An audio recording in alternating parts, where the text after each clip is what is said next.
Okay, so I'm getting to this review a little bit later than I wanted because I did get sidetracked doing other videos and reading a bunch of other books, but here's my review for The Poppy War by R.F. Kuang.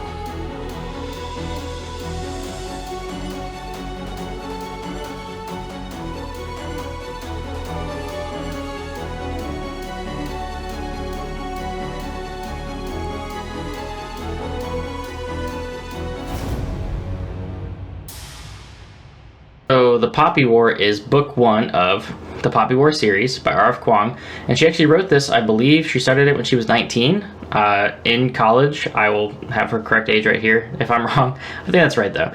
So this is basically a coming-of-age tale, military, grim, dark fantasy novel. So you start out, this pulls a lot of, let me back up. So this is based in China. So you have a lot of Chinese influences that she talks about a lot, and as someone who is not Chinese and does not know much about Chinese culture, it's really cool to learn that she pulled a lot from real life and real life events to construct this world and construct this book. So she pulls a lot from the Opium Wars in China. There was the Second Sino-Japanese War that she pulls a lot from. So your main, I guess, villains in this world are kind of correlating directly to a real life, villain or army, for lack of a better word, that existed during this time. And because this is a coming of age tale, of course you meet Rin. She is, it's kind of like farm boy, farm girl becomes not necessarily the chosen one, but learns they're powerful and becomes a badass warrior. So it's that kind of, genre of a story. The really cool thing about this, though, is the setting. So while the story in itself, the structure of it may not be entirely unique, it's really hard to find that anymore, where just a brand new kind of story beat is followed. The setting is what really brought this world to life for me and made it interesting, because I'm so used to traditional medieval-ish, Eastern European fantasy, and like I said about Rage of Dragons, where that was African-based, and I had never read that before. I had never read a Chinese-based fantasy story before. With that, you get a lot of different cultures that I'm not used to seeing. You get different provinces, different settings entirely. You're not out in the fields and forests of a typical fantasy book. This is China during this, these wars that happened, but with magic and fantasy stuff, that you're expecting. Now, what was really cool about this book, though, outside of just the setting, was just how serious and dark it gets, because throughout this story, once it kind of hits its stride and gets the main plot going, this book is absolutely grimdark, like 100%. If you like grimdark, you like violence, you like descriptions of violence, you like a lot of great characters, a lot of, did I say violence? This book is violent. During the fights, there are strategies involved, and you have scenes where officers or military people are in a room talking about what should we do, can we do this, can we go there, so that really helps kind of structure the world and structure the fight, and as opposed to just armies clashing, there's a little bit of strategy involved, and I can appreciate that. With the combat and with that grimdark setting that R.F. Kuang plays with in this book, it's beyond just people getting decapitated or descriptions of violence where there's a captive and somebody gets hurt.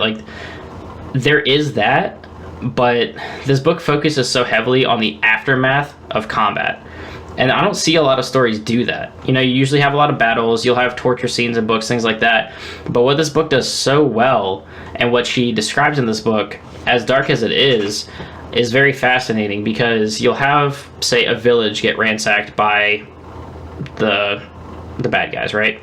And then our protagonists come across that village, and it's not just oh, there's bodies everywhere, houses are on fire. The things that she describes in this book get really dark, okay?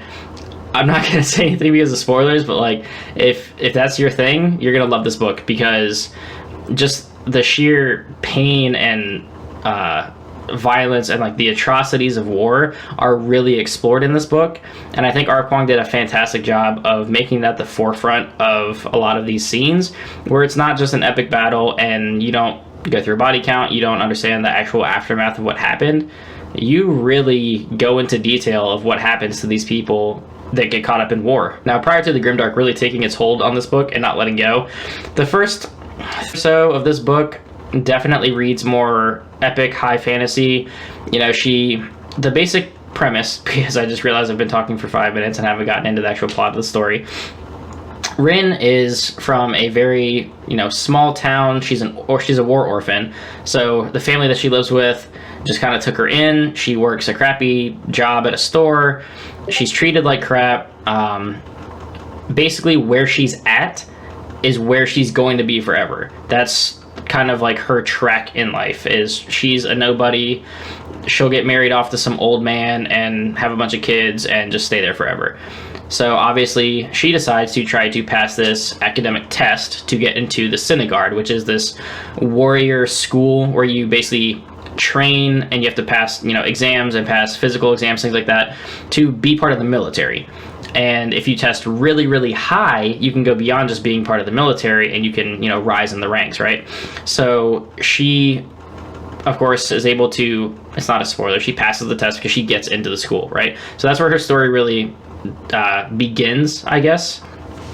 And when she gets there, you're meeting the rest of the cast of the characters, all these people that are coming from rich families or warrior families that, kind of belong there. So she's treated like crap because she's an outsider. They don't think she deserves to be there. And that really helps her channel her, abilities and strength and really grow into the character that you follow through the rest of the book. And I'd say, I've heard that this is similar to Name of the Wind. I actually haven't read that, so I couldn't tell you if it compares to that or not. But after reading a little bit about the Name of the Wind, I don't see how beyond going to an academy and like a couple of the characters might be sort of similar. I don't think this is going to be Name of the Wind at all, because it's my understanding that that's way more high epic fantasy, and this is super grimdark about 2/3 of the way through, so I don't know. So the first third is roughly circling around the academy of her studies, her training, things like that. The rest of the book is pretty much non-stop war. Like, the rest of this book, you are following the characters through this war. It gets very violent. You learn about the magic system, you learn about the gods, you learn about the world and who's fighting who and why and what they're fighting for. I don't want to get into any kind of specifics. I don't want to spoil anything, but just be prepared that once the war kind of hits, you're going to find a lot of violence, a lot of action, very cool action, very exciting. It's well done, but it's dark. So if you don't like grimdark, maybe not for you. If you do like grimdark, like I do, I love it. I can't seem to get enough of it, apparently, after reading Red Rising and Song of Ice and Fire and all kinds of grimdark. Right up my alley. I still haven't picked up Dragon Republic yet, which is book 2, but I am definitely going to, because The Burning God comes out in, it's May right now, so 6 months? November 11th, something like that. Super excited for that, so I'm going to read Dragon Republic in the next couple of weeks for sure.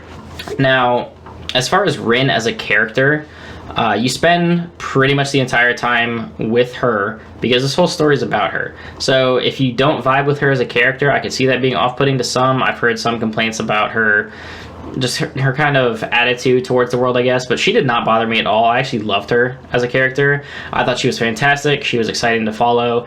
I loved kind of her rising up from where she started out in this story, and the further she progresses throughout the story, I loved her more and more, quite honestly, because she busts her butt in this book to learn the subjects that she needs to learn. She's one of the hardest working people in this academy, and even prior to that, to get into it in the first place. A little bit about the magic system. Not going to get into too many specifics, but obviously this circles around gods, and shamans are the people that have abilities. I'm not going to say anything about who has abilities, who has what, kind of things like that, but all you really need to know is that it's more of like an elemental kind of pulling in and using powers from these gods that you have access to. This book dives a little bit into how they gain those powers, and I assume that will be further explained in books 2 and 3. I have a feeling I know why the titles are what they are, but we'll keep that on the down low for now. So my overall thoughts on this book is I liked it a lot. I might have even loved it. We'll see. I'll probably have to reread it to say that I loved it. But it was a fantastic debut novel, and I am very excited to read the rest of this story in Dragon Republic and Burning God that comes out later this year. I think this was an excellent start. I really like Rin as a character. I love the world building and the atmosphere of this book. I love the use of military tactics. I absolutely love how grimdark it got. I mean, there are certain pages in this book where I'm just like, holy shit, which is perfect for me. Hopefully it's perfect for you. What else can I say about this book? I mean, again, just having it in such a different setting was so good for me personally, because I don't think I've read any other fantasy book so far that pulls from Chinese culture. And much like Rage of Dragons that pulled from African culture, it just gives you a whole nother feel, and it's not something that at least I've seen before, so that makes it totally unique in my opinion, and in my eyes as a reader, that made it all the more interesting that I get this whole other culture and background and belief in certain gods, and just the setting, just everything about this world, you know, perfect for me. I loved it. But that is going to do it for this review of the Poppy War.